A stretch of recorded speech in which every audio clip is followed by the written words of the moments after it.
JIT जो बाकी चीज़ें इन्वेस्टिगेट करेगी उनको कम से कम राजा बिशारत साहब से ये पूछना चाहिए कि वो खुद कुछ जैकेट की कहानी और खलील का उनके साथ जो नेक्सस है उसकी कहानी तो पहले सुना रहे और कोलैटरल डैमेज कितना आसानी के साथ कह चुके हैं ना। उसके बाद और बताती हूँ, कोलैटरल डैमेज भी मुझसे ज़्यादा शायद कोई नहीं जान सकता है। कोलैटरल डैमेज क्योंकि मैं वज़ीरिस्तान से हूँ, जितना ड्रोन अटैक्स में हमारा कोलैटरल डैमेज हुआ है, जितना एक टेररिस्ट के पीछे पूरे पूरे गांव उड़ाए गए, मुझसे ज़्यादा कोलैटरल डैमेज की कहानी आपको नहीं बता सकता।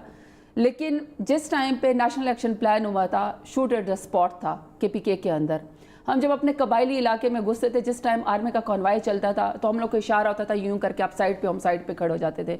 अगर किसी अननोन बंदे को या जो उस इलाके में एंटर नहीं हुआ होता था, पहले उसको नहीं पता होता था कि मैंने कैसे बिहेव करना है, तो वो उनको एट द स्पॉट गोली मार दी जाती थी। कोलैटरल डैमेज की मैं बात करी, लेकिन कुर्बानियाँ दी हैं लोगों ने। आज अगर फाटा से टेररिज्म ख़त्म हुई है तो इसलिए ख़त्म हुई है। मैं सिर्फ एक रूल बताना चाहती हूँ, जब तालिबान खुद ही जज बन गए, खुद ही प्रोसिक्यूटर बन गए, खुद ही उन्होंने फैसले दे दिए और फिर खुद ही चौकों के ऊपर खड़े होकर उन्होंने लोगों को गोलियाँ मार दी या लटका दिया, तालिबान के अंदर, उस तालिबान के अंदर और पंजाब पुलिस या सिंध पुलिस, कोई भी पुलिस, क्या उसमें और उसमें फिर कोई फ़र्क रह जाता है?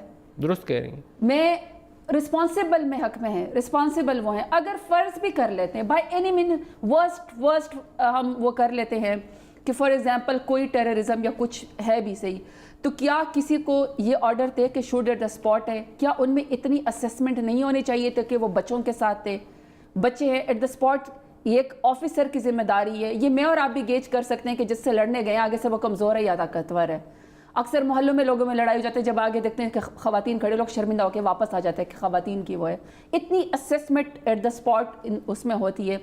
तो ये तो पुलिस ऑफिसर है, गाड़ी बात की तनख्वाह लेते हैं। गाड़ी तो रुक चुकी थी, गाड़ी रुक चुकी थी, उनके पास नहीं गाड़ी है। से कोई फायर नहीं आया। एग्जैक्टली। और ये पता चल गया है कि गाड़ी के अंदर मौजूद लोगों के पास असलहा नहीं था। कॉन्ट्रडिक्शन थी था, जिसे दहशतगर्द कह रहे हैं, और उसे सीट बेल्ट भी लगी हुई है और उसी के उसके पास क्या निकला। और ऑन द स्पॉट लोगों देखे, ये तो अल्लाह ने बच्चों की जान बचाई। ये 3 बच्चे हैं जो बात कर सकते हैं। उसके बाद जो लोग, क्योंकि दिन का ऐसा टाइम था कि ये वीडियो फुटेजेस बन गई और अब उसको आप किस तरह डिनाई करेंगे, रिफ्यूट करेंगे।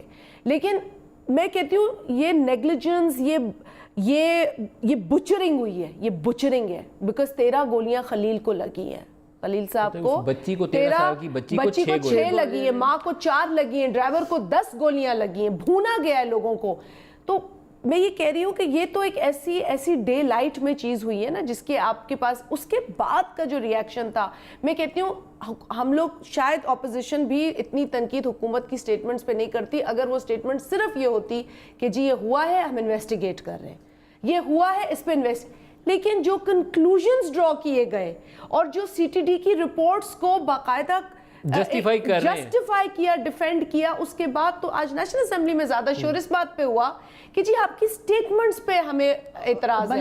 आप कहते हैं कि chief executive of a province जाता है उस बच्चे के पास फूल लेके जिसको आपने यतीम किया है। आपको क्या आप ये बहन भी जाती है ना एक हफ्ता पहले, मैं भी जाती हूँ उजर खाई, हम कहते हैं फातिहा, हम फूल तो नहीं लेके जाते फातिहाओं पे, हम बुके तो नहीं लेके जाते, तो जाते हैं उनके साथ दुआ करते हैं, उनके साथ हमदर्दी करते हैं। ये कौन सा मौका? ऑप्टिक्स, आप हर चीज में ऑप्टिक्स क्यों तलाश करते हैं? और ये गलत ऑप्टिक्स थे।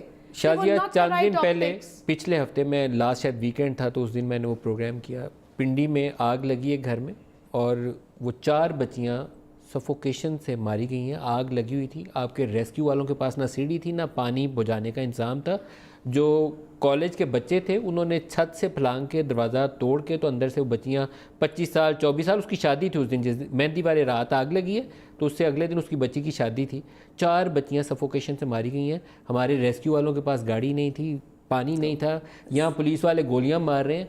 तो आप इसको किस तरह की रियासत से ताबीर करेंगे कि जहाँ पर जिसका काम आग बुझाना था उसके पास पानी नहीं था, जिसने रेस्क्यू करना था उसके पास सीढ़ी नहीं थी, जिसने हिफाजत करनी है वो खुद गोलियां मार रहे हैं।